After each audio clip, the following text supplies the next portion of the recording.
Welcome to Paint Ed. PCA provides painting contractors with connections they need to grow their business. To find out more and to become a member, visit pcapainted.org. Find more great content just like this on PCA Overdrive.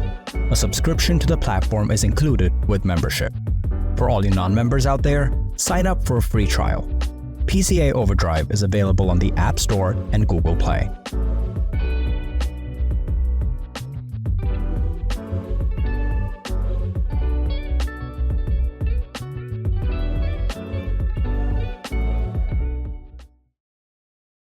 This episode is brought to you by Pittsburgh Paints and Bear.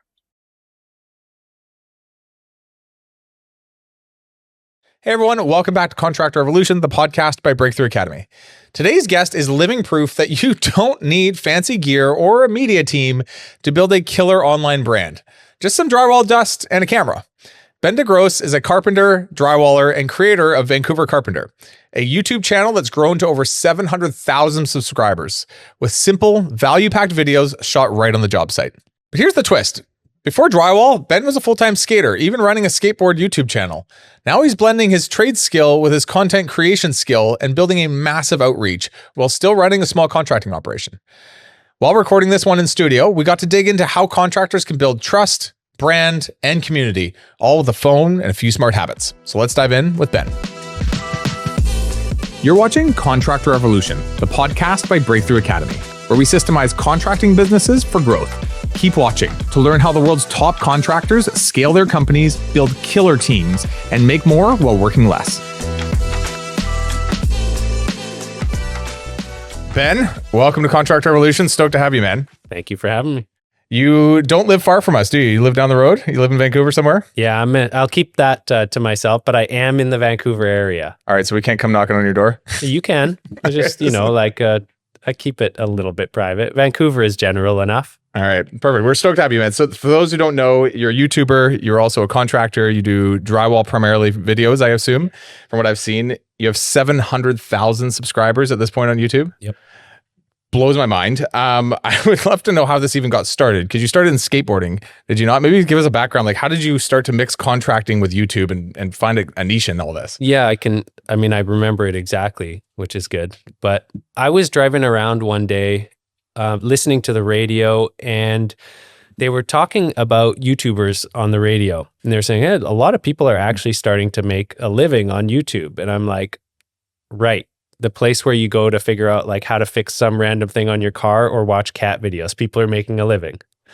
You almost didn't believe it, right? And this was about 8 years ago. But it just really got me thinking, because as a contractor and having 4 kids, it's really hard to actually get by just on a contractor's income. Especially like I mostly subcontract to other contractors. So there's like really a limit to how much you can make in that field. I think I was doing some kitchens and small jobs as well, but even still, there's like kind of a ceiling as to what you can actually charge, especially working by yourself, which I primarily have. So it really was about generating more income to try and survive in this like highly unaffordable city. And you had a channel before this, did you not, in skateboarding, which has done good. I think you guys have 100,000 subscribers on it right now. Done as well as it can due to the limiting factors. And there's a lot of those. But why do you think something as simple as drywalling has 7x'd your skateboarding channel? Like it's very simple. It's like really easy to understand. It's because there's a much greater demand. You know, how many people actually want to know about skateboarding? It's very small. Right. And that fluctuates as it goes in and out of popularity. It's actually in a very low ebb of popularity right now. But people always need to fix holes in the walls. And it's also difficult information to find on YouTube, to find really good information. There's a lot of information and most of it's really bad. So when people were able to find something that they could apply, right? So somebody that's able to speak well enough to articulate the information and knows it in depth enough to be able to relay that information, all of a sudden they find something they can use. And if you continually put out stuff that's a little bit better, a little bit more in depth, people, they keep growing their information. And it also has kind of a meditative aspect to it as well. I remember as an apprentice carpenter, whenever the drywallers were on site, I would just watch them. I mean, I'd be working, but like I just watching them apply the stuff, I was like, how do they do that? You know, it looks so smooth and in so few movements. I was always kind of entranced by watching it. And so I think that's also why I wanted to learn it, because my background is carpentry and I still do a lot of carpentry, at least 50%. I just don't film it very often. But yeah, I was just interested in getting into it. And over the years I did, and a lot of it was through online. I would learn online. But getting back to your question a little bit, there is a meditative aspect to watching it. So people originally come to learn how to fix a hole in their wall or how to get through a reno, like save some money, and because they've maybe had some horror stories with other drywallers, or they just want to learn how to do it themselves again to save money. And they find the videos empowering. So they start there, and then a connection usually forms, right? And then they just come back to keep watching me do my thing. They subscribe and watch you do drywalling. It's like watching paint dry, but somehow people love it. It's a little more dynamic than that. Well, what's interesting about this, the first thing you even said to this is like the market is bigger than it is in skateboarding. And the numbers are obviously proving that. And I think we've talked about this in past episodes as well, where, you know, our contractors are like, well, I'm a plumber. Like I'm a landscaper. I'm like, what use is my content? Like, this is boring, but not necessarily true. Like the total addressable market is much larger.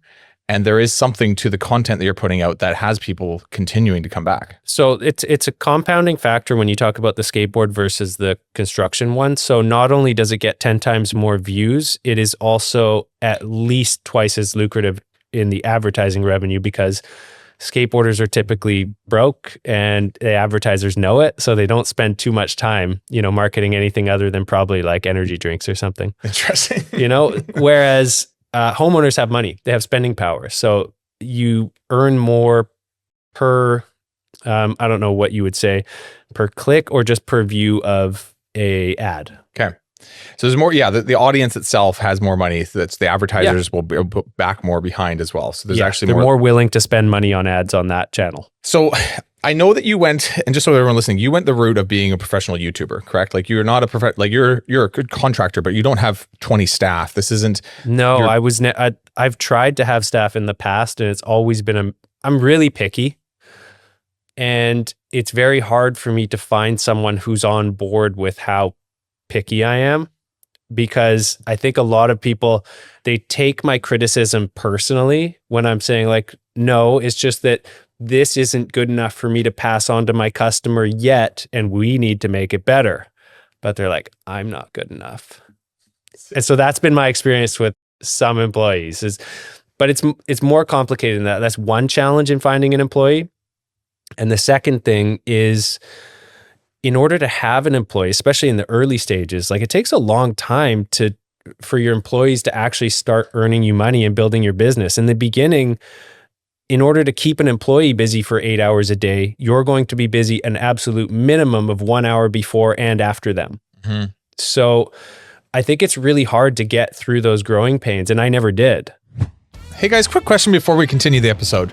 If you could get a custom roadmap for growing your business in 5 minutes, would it be worth your time? After tracking the growth of over 1,600 contracting businesses since 2015, we've put together a 5-minute quiz you can go take right now that draws on a massive pool of data.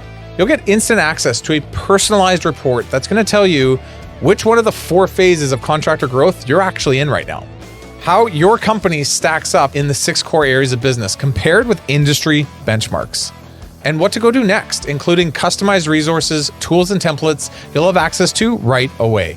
No waiting around for an email or filling out a million separate forms. The link is in the description, so go check it out. Now, back to the episode. I also think you were mentioning this when we were getting ready here, but like there is an element of, to go as professional as you have on YouTube, there is a art to this. Like you can't just run production and get this much film going out the door. And when I watch actually some people who are professional influencers, and then people who also try and mix that with running a large corporate or a large contracting business, it's tough to have both. Yeah, you do have to at some point kind of choose between one or the other. But what I wanted to do today is I wanted to get into what you've learned from this, because I think not everybody listening needs to go have a YouTube channel with 700,000 people. But I think if they had something where their customer could see them, could view them, could be reminded of who they are, and they can bring value to the marketplace, would be a massive asset for any organization. And just around this, like, do you recommend people try and grow a channel while trying to run a business? And how do you balance both? How do you even balance both in what you do? Balancing both is the biggest problem I have these days. Because in order to film the videos, I have to work, but I have to film the projects because the jobs take priority. You know, a customer's job takes priority over filming videos.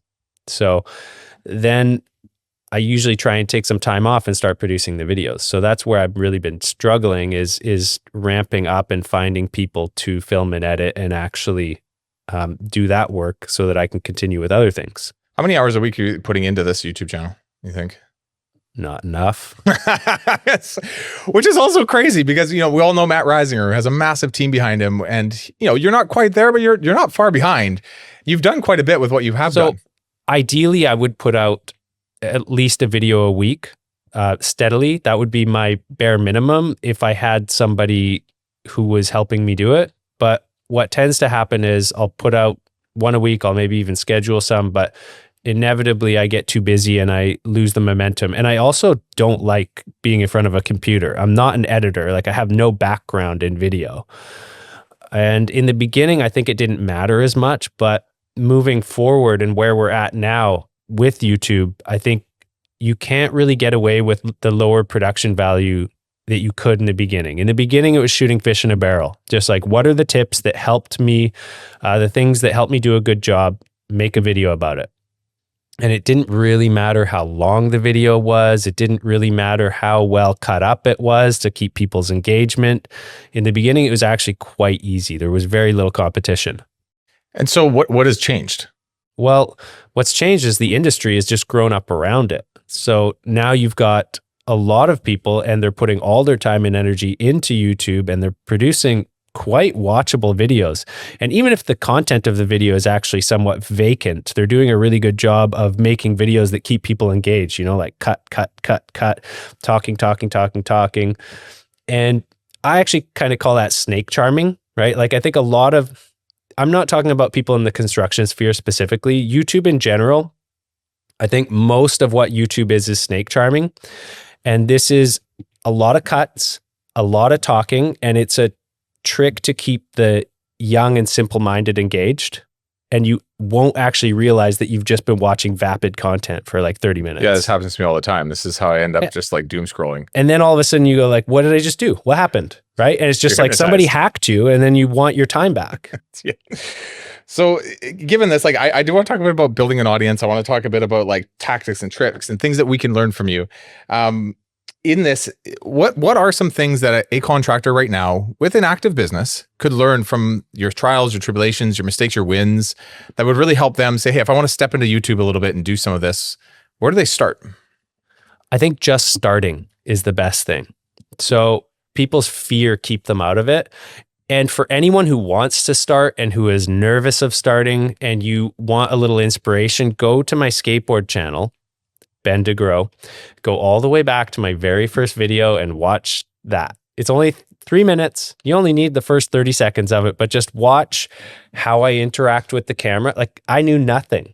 I had no experience in front of or behind a camera. I didn't know where to look. Like, looking at a camera freaked me out. And I didn't know who I was talking to. But I would say by the third video that I made, even though I really hadn't posted much and I didn't necessarily have an idea who the audience was, I started to get comfortable. So just get that first video done. So phase one is don't worry about who's watching you. Get comfortable with you. Like, get yourself into your own shoes so you can just be you. So first off, nobody is watching. Yeah, I guess. Right? Your like 5 views is your mom and your grandma and your 2 kids. And you can do pretty much whatever in that stage because nobody actually is watching. So just start. But the second thing, I don't know if you asked it, but I know we're going to get into it, is it worth it for a contractor to start putting out content of some kind? I would say yes. The challenge is getting it good enough that it actually resonates to some degree. And that's getting harder and harder as everyone's using more and more tactics to get people's attention. And it typically involves pretty outrageous things. Like everything we see that's coming to us on our feeds is pretty outrageous.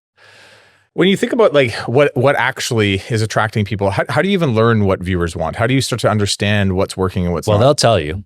Yeah, They will in the absolutely comments. tell you what they do and don't like. But you also can only put some stock in that, not everything, because the very negative people are often the most vocal. And so if you go entirely off what they say, well, you probably just like sit there in fetal position and not want to produce anything. But I think most of us know that there are people out there like that and they don't reflect the majority, and it doesn't necessarily reflect what you've actually put out. And so is it just comments? Like what is it that helps you understand what I'm going to produce in the next couple months? Or is it experience out in the field? How are you merging what you do with what people want? So the first thing that I've always tried to do is I never put out anything that I wouldn't watch. I'm a very utilitarian YouTube user.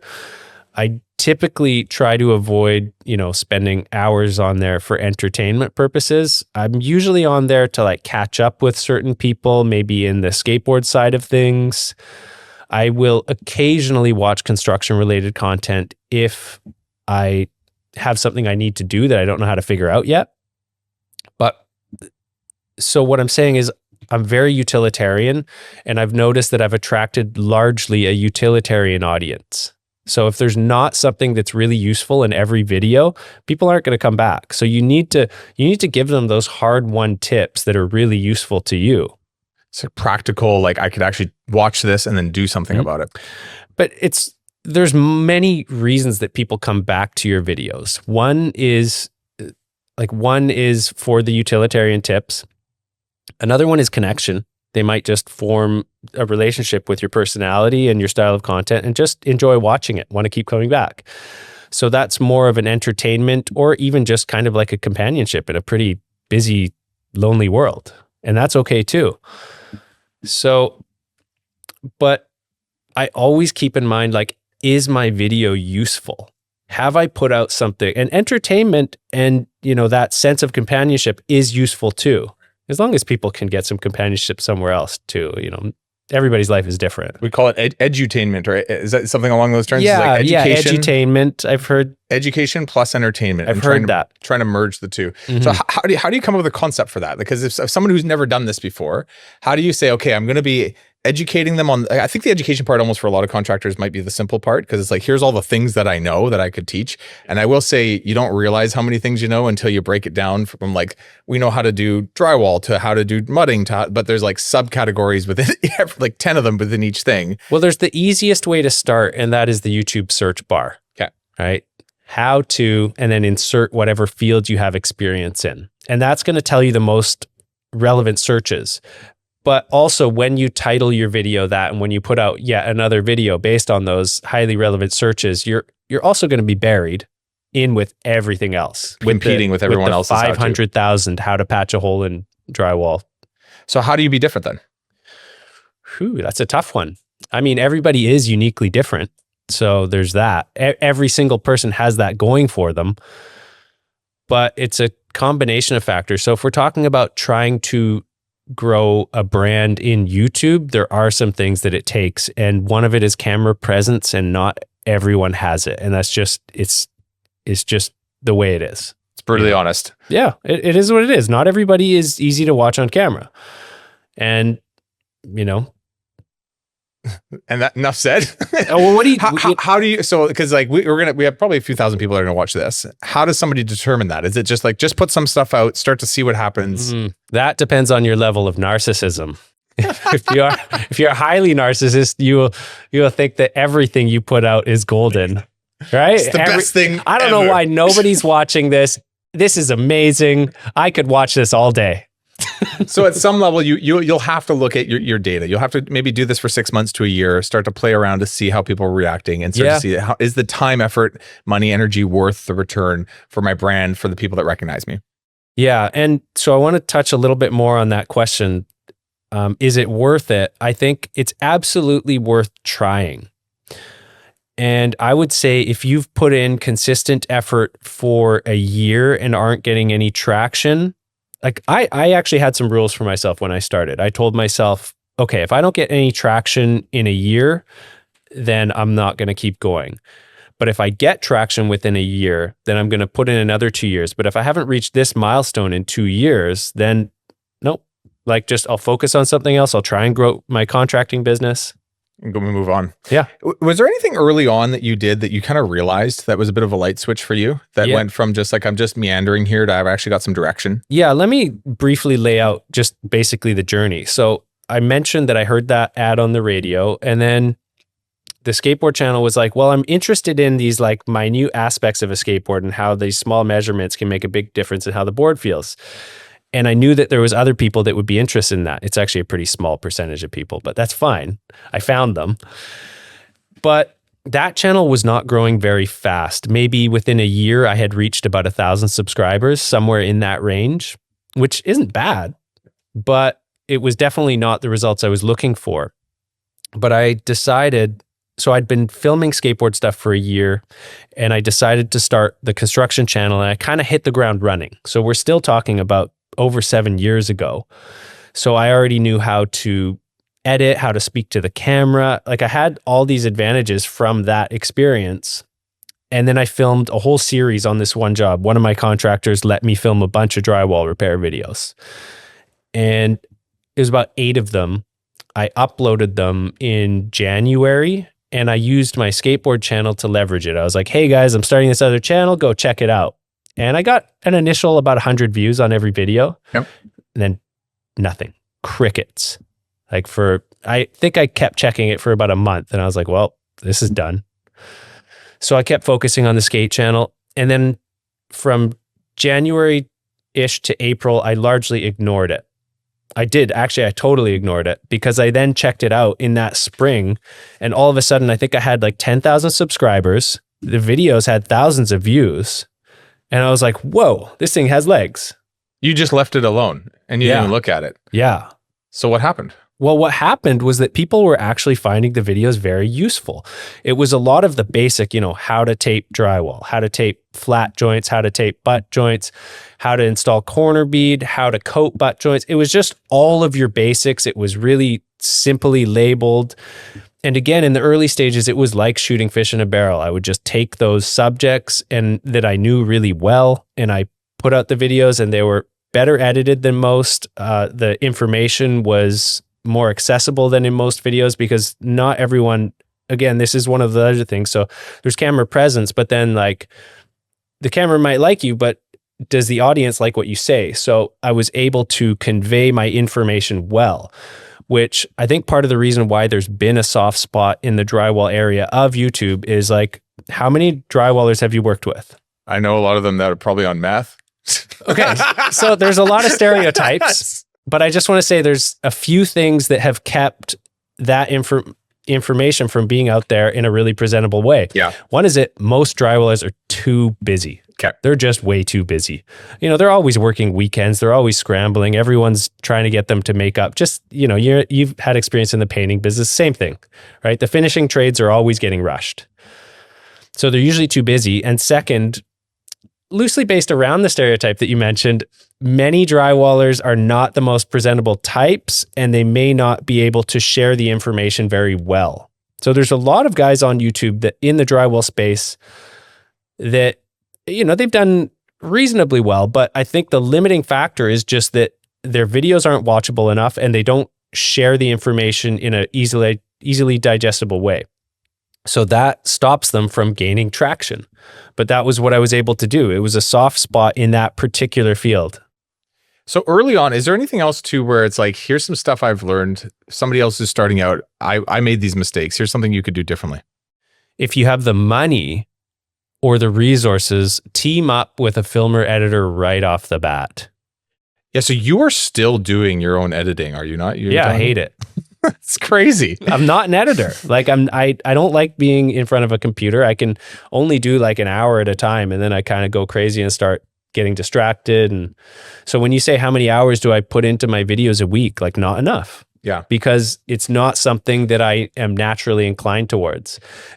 One similar parallel would be how many people get into construction and into the trades because they want to be a businessman and do paperwork and send emails, and like not very many. And that's the limiting factor for a lot of contractors is that skill set doesn't come easily or naturally to them. And I'm the same that way too. Interesting. So our audience is a little different, and I can't speak for everyone in our audience, but if I look at who we target, it is the person looking to build a business actually.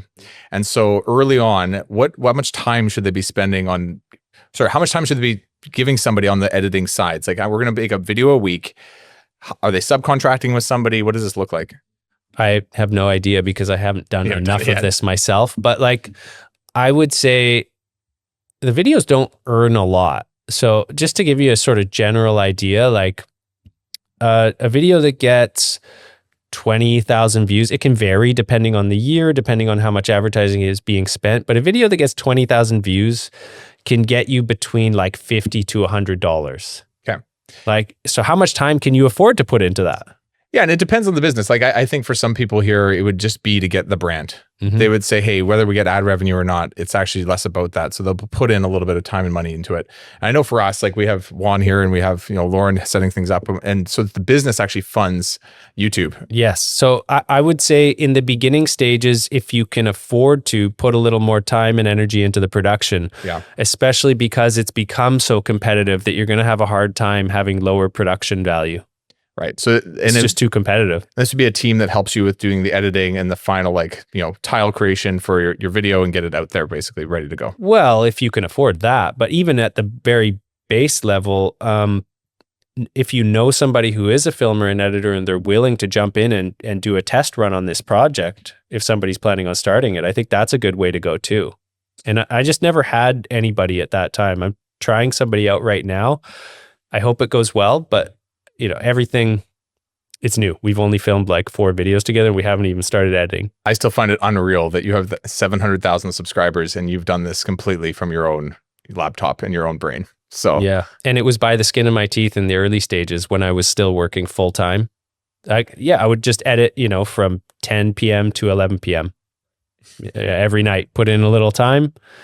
And sometimes that works okay, but the hardest part is picking your titles and thumbnails, and that takes a lot of time and energy, and you can't force it. Yeah. So I have so many videos. I mean, I don't know how many videos I have, but I have at least 500, I think.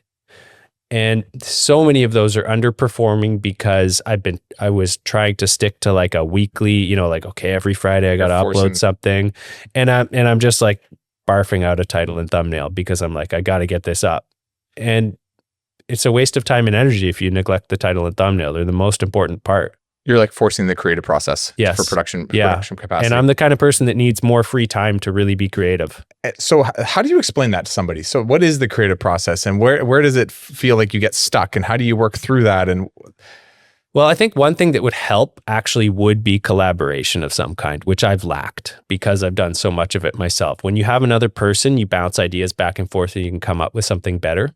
So a lot of the most successful channels, like the ones I look up to in terms of their success, they have a team, or at the very least, it's a filmer, editor, and then YouTuber combo, right? And it's just, you could see it's a very collaborative process. They help each other out. And those are the ones that, I look at them and I'm like, man, I wish I had that. Like, I wish I had have done that earlier and put the time and energy. I've had a few just big failures trying to get that going. And it's discouraged me from working harder at it. Just similar to my experience with employees. So how do you do this then on your own? Because right now you are the creative process. Still by the skin of my teeth. Yeah. I work. And then when I have finished a job, I take some time off and I try and produce stuff. And if I've been really busy, sometimes I don't even get to the video editing and all that stuff for like a week. Right. Because I'm just so burnt out that I just need to focus on other stuff. Usually when that happens, I'll put out a skateboard video or two, like just decompress and then start getting into the construction videos and then have to go back to work and realize I squandered my time. This is an important lesson. As much as you're learning it, like I have seen this. When I look at influencers in our space that are also contractors to balance their business and balance being an influencer, it's a lot. And you at some point have to kind of choose between the two. And I think if I was to recommend anything that I've seen, it's just like, what you just recommended, which is have a bit of a team behind you. And it could be somebody probably 20 hours a week, I would imagine, helping with a lot of the like Probably, post-production process. And then making sure that you yourself, like you're not having to go run the business fully. So you have some probably, this is my advice to people, is like you have a sales, production, and an office admin person helping you already. So you're is that in the contracting side? On the contracting side, that would be like on their business side, so that you can spend, what do you think, 15 hours a week on this? Something like that? Yeah, that would be a reasonable amount to spend. Yeah. So it's not a small investment in time. But if you're making good money from it, like if I feel like it would warrant 30 hours of my time if I was able to make enough money from it without having to work in construction. Yeah. And the way this has worked for most people is it seems like most of the people that have done well in that area usually live in places with lower real estate prices because they're able to, that was always my plan, was to buy something.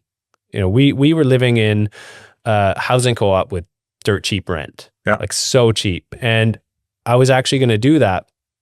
But at the same time, we had 4 kids in this like very tiny 3-bedroom space with 1 bathroom. And, you know, they're becoming teenagers and it was just really difficult. So we did decide we were earning enough that we decided to move out and rent a house. And so that's been really good. But it also took away that money that I could have had to put into a property. Right. So I kind of hamstrung myself there in a way. But my family's done better because of it. So I don't think it was a mistake, but that's something that I have always, in honesty, been like a little envious of people who live places where they can more easily afford a project to buy. Because if I just had a little property that I could, you know, go and film some stuff at and then take some time off, there's no customer saying we need this done. I could just, you know, tinker away on that and film so many videos. So it would be so much easier, but I haven't been able to reach that point because, and I'm not trying to sound all blamey and stuff. It just is what it is in the Vancouver area. You know, like the house we rent is valued at $4 million. It's wild. Yeah. Right? Most people in the United States don't understand. Yeah. No, I don't think, and then you put on top of that, like all the inflation, all that, like we don't need to get into all that, but it's crazy. Like what our dollar is buying right now. All that to say, essentially, to have a controlled environment to be able to deliver on content videos would be a hell of a lot easier than to have the chaos of just trying to find a customer with the right need that you can match with the right content idea to be able to deliver the right thing that gets the right views. Let's switch back to this. Still my goal. I know. It's still my goal. Let's switch back to this because I want to stay on this idea of creating ideas, if that makes sense. So what is the process you go from like, this would be a good thing to film, to getting it filmed, to thinking of the right title, to the right thumbnail? Is it just randomness? You're writing it on your Apple Notes as you're working throughout the day? Like how does there is some of that, like, for sure. Just walk me through it because I think it's realistic for even how we do this here, but it's like realistic for how ideas come. So part of the reason that I went back into work was not just because the YouTube money was slumping a little, but also because I was running out of ideas. I was becoming like one of those lame pampered YouTubers that's like trying to create content out of dumb stuff. You know, like, oh, maybe there's a squeaky hinge on my door at home. Like there's 5 million videos on that. Nobody cares, right? Like people want to know how to solve the difficult problems they come across. And I work in renovations primarily. So I'm always coming across things that are difficult to fix. And in the past, I would usually just like take a photo or a shot of something that looked really nasty and made you want to know like, well, how the heck does he fix that? And that worked for a long time, but I feel like it's gotten a bit harder. Okay. So at this point, it really is like, have I covered this before or have I not covered this for a while? Right. And I am at the point of recycling content to a degree. It's still a different scenario in a different space. And I'm also still learning. That's another thing. Since going back on the tools, I'm still getting better. So, you know, like there's all these little tricks that I've learned just because I'm back on the tools. And I'm like, oh, well, I should find a way to share that. Because I look at it as it's not just for homeowners to get themselves through like their one basement reno. There's also thousands and thousands of people. Like I've read the comments so many times that like, hey, this is my job now. Like because of your videos, I got good enough at this that it's my job. I'm supporting my family off this. So I see that it's not just about giving the bare basic info to homeowners. It's also about like, okay, what about these guys that have maybe been doing this 5 or 10 years that this new tip that I just learned could really help? So it's about continuing to learn myself. So I actually love being on the tools. Like I see myself doing it until I physically can't. I don't think I'm necessarily going to be one of those people that retires as soon as they can. Like I actually love building stuff and I love trying new materials. So as long as I have those opportunities, as long as it's viable, I'll film them and share them. And for those listening, it sounds like in the beginning, it's all the little things. It's all the little things you see on site every single day. The low-hanging fruit. And then you'll, after, how many years have you been doing this now? 7. 7 years of filming how to do drywall. How many times can I regurgitate how to tape an inside corner? You might eventually run out of ideas, which is fair. And now you're thinking through how long it's been and how to reframe. And I'm getting to the point where I could even redo all my basics again. Yeah. Because with better production value and more in-depth knowledge, I can do it better. Yeah. So it's not like there's no point in redoing content, but you just got to pick and choose what's worth it. Totally. That makes sense. Okay. Now let's talk a bit about like concepts. So there's like how-to videos. There's the one you showed me where it was kind of like a risky one. How would we troll video? It's stirring the pot. Like, what are the different types of videos you can put out there, and how do they perform, and what have you learned from those types? Yeah, I keep coming back to the how-tos because that's what people typically want and will click on. And that's because that's the audience that I've gained. So when you try and venture out too far, like when I've tried to do vlog type stuff, a certain amount will watch it, but most people don't care.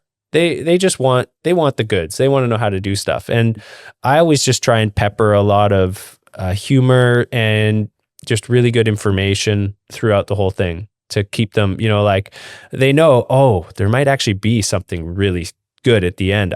If I don't watch it, I'll miss it. And so I try to make sure, and not in that like lame YouTubery way where I'm like, stay to the end because there's this one last thing that's so great. It's more in the like, I want them to know that there's going to be these Easter eggs throughout the video. I want to not have to say it too. I want them to just know that like, I can trust Ben to put out a video that has good information through the entire thing. So good info, how-tos is what you're sticking to. That seems to be the winner. Yeah, for now. And then you showed me this one where you were basically kicking drywall to like, you're like, this is how you, what was it? Like, this is how you make a round corner. Let's go over that really quick. Let's go over that. Yeah. So how that started was I was drywalling a job for the contractor that I do a lot of work for. And we're really good friends too. We're also like the kind of people that would have been separated in class at school. Like we would have stirred the pot a lot in school. And now we work together. So I think actually a lot of people in contracting can have that personality. Yep. But anyways, we didn't have anything that would bend around this little radius for a seat in a shower. And I thought, you know what? Maybe I can actually get Dent Shield to bend. Maybe I can bend it if it's in thinner strips instead of like a full 2-foot piece. And so I just started trying, and this was off camera. I just started trying and then it broke when I tried to get it onto the stud. And I don't know, I just thought it was kind of dumb, but entertaining. So I tried one more time, it broke again. And I send the photo to the contractor and I'm like, don't worry, you don't need to bring anything. I figured it out. Just to see if he'd buy it, right? To which he responded, he goes, lol, YouTube short, how to bend drywall and then just kick it. So it was actually his idea. Based on and then so we filmed it the next day. But let me be clear, the title says how to bend drywall. Yeah, and there's no bending. And it doesn't say that this is like, it's just like, and then it's just you busting this thing with your foot. It's a full troll. and we were only planning on just doing that first strip, but like I just started rolling with it, and I was like, I kept a straight face and I peppered it with layers and layers of like some real information, some disinformation, the whole thing is actually, if you know anything about the trades and you actually understand that it's a joke, you'll realize that it's pretty well crafted. There's like so much stuff in there, even something as simple as like, oh, what's the best mud to use? Taping mud. Right? But you don't use taping mud with mesh tape, and you definitely wouldn't use taping mud in a shower. So the whole thing has like these bits of half truths. Right. So I want to talk about this. So the pros and cons of doing that. Yeah. Right. And when not to, what have you learned from doing just more like videos that stir the pot? I was sweating bullets the next day, and it was getting a lot of traction, and like 50% of people couldn't figure it out. which was amazing to me because I thought as soon as you see somebody kick it, you have to know this isn't real. Yeah. But I think people are just that willing to believe that their fellow human is that dumb. It taught me a lot about humanity. Did it perform well? Did you regret doing it? So 5 million views on Instagram in 5 days. Wow. It was getting 1 million a day. And on YouTube, it's still climbing. It's up to it's close to 400,000, not quite. And I'd say about 50% of the viewers know it's real. 50% can't figure it out. You've got a small percentage that was like, that was stupid. You wasted my time. They know it's fake, but they're just offended. But I would say most people actually thought it was really funny. And they were like, thank you. I needed that, because maybe they're having a stressful day. But what I noticed about it was at first I was nervous because I was like, geez, I feel like I could tank myself putting out content like this because it's doing so much better than all my other stuff. People won't know that I actually do good work too. So I was worried at first and I almost thought, well, should I take it down? And I'm like, well, if I take it down, then they'll definitely think it was real and that I'm taking it down because I regret it. But I just left it up. And I did see an increase in traffic and an increase in subscribers. Not massive though. Not as good as when I put out a sincere short with good information that does well. I do way better off those. So what I would say is it was fun. I would absolutely do it again. I wouldn't make a steady habit of it because again, I think it really could eclipse the hard work that I've done. Sounds like it would tarnish the brand of who you are. I think doing it too much could and would do that. Yeah. But I will play around with it a little more. I think what I learned was that I took it a little too far and kept a straight face too long. There's somebody said a comment where they were like, pose law, dude, pose law. And I had to look it up to learn this one. But it's basically, unless obviously satirical, people will mistake it as true. Right. It was a little too serious. Yep. Yeah. Yeah. Like I kept a straight face to the very end. I got it, but I was also with you talking about it ahead of time. I was primed for it. So I explained it. So I think what I experienced was people believing it's real because I played it up too well. Just to close us off a bit, I want to come back to this simple concept, which is what you've done is absolutely incredible. You've done it without a crew. You've done it in your own endeavors. You've done it over 7 years. You've done it in the contracting space, and you've done it in drywall, which is a very specific niche thing. For all those listening, the landscapers, the painters, the renovators, the roofers, the contractors, any advice for people who are thinking of doing this for just to help their business, to help their brand, to get recognition from customers, to be out there a bit more? I think it's really good. I think that's actually the way you should go into it, is you should think about it propping up your existing business. Being that Vancouver's so busy, I actually didn't want it to increase my business because I'm already too busy.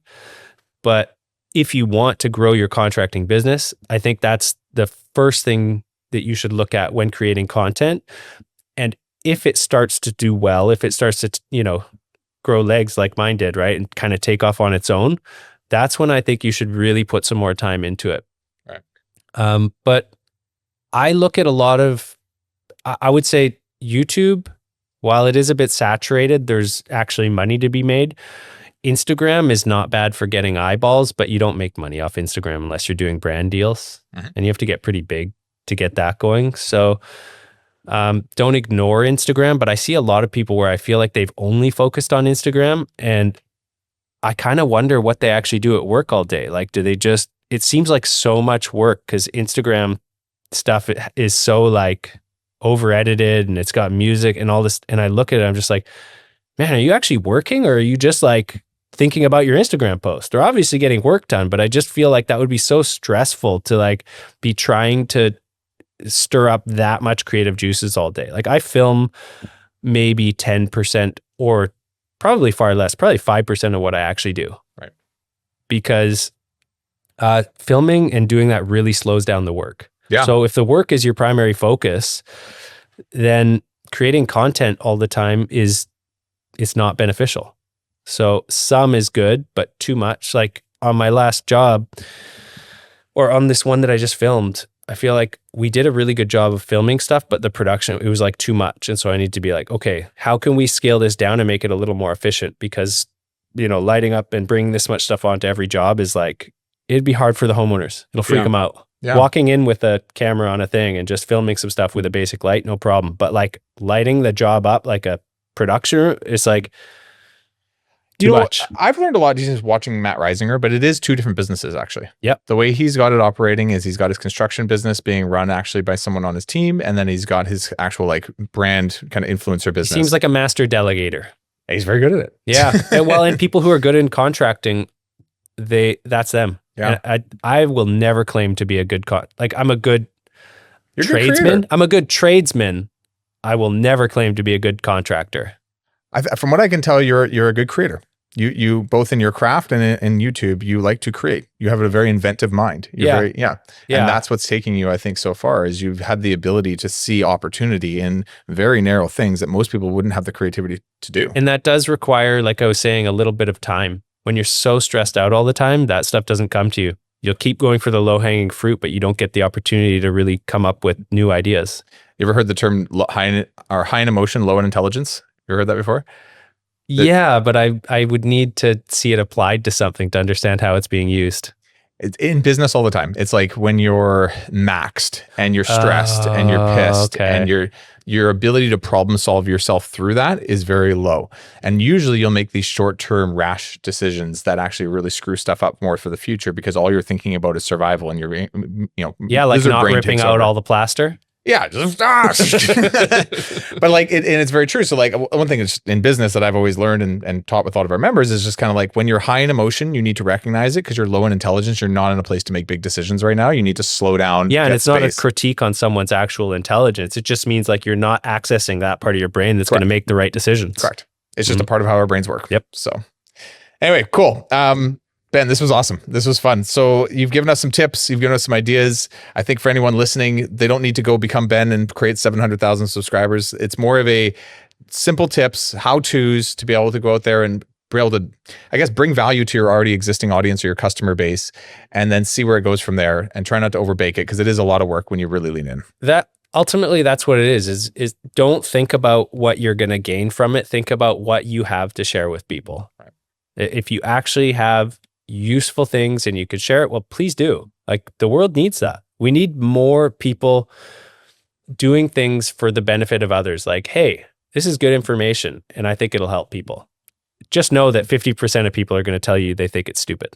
Which is fine. You're welcome to put yourself out in the public. Yeah, that's the comments. That's the price to pay. I will ask you that actually. How do you overcome that? Because I imagine that might be someone's biggest objection. Well, I feel like there's always been enough momentum and it's grown enough that I've been able to see, okay, this is the minority speaking when I get really negative comments, except when they can't figure out that it's fake. You did that to yourself, Ben. Yeah. I can own that. I accept it. But I would say start with, what do I have that's going to help other people? Because if you're starting with, how can I make this thing that's going to help me? And I know that sounds a little bit ironic when I said that I started the channels because I needed to help or to bring in more income to support my family. But through the whole process, I've always thought, is this valuable for the viewer?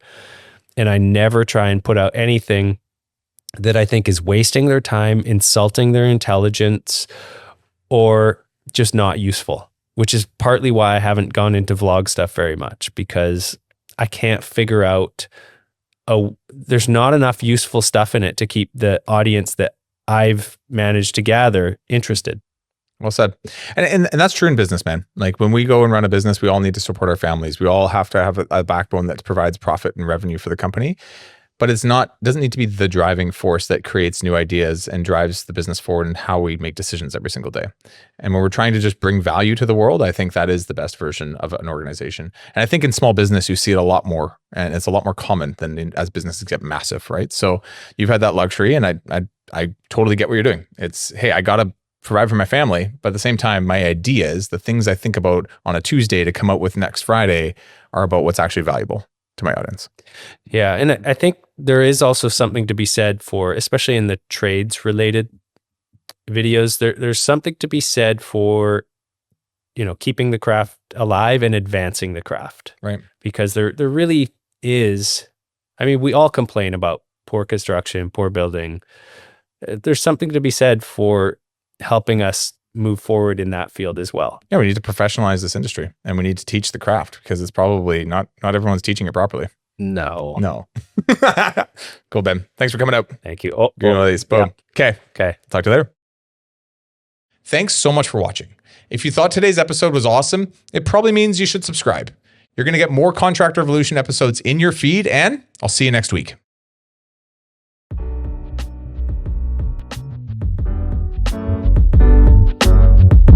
Paint Ed podcasts are produced by the Painting Contractors Association and are made possible by members and industry partners. To find out more about the upcoming educational opportunities or for more information about joining the PCA, visit pcapainted.org.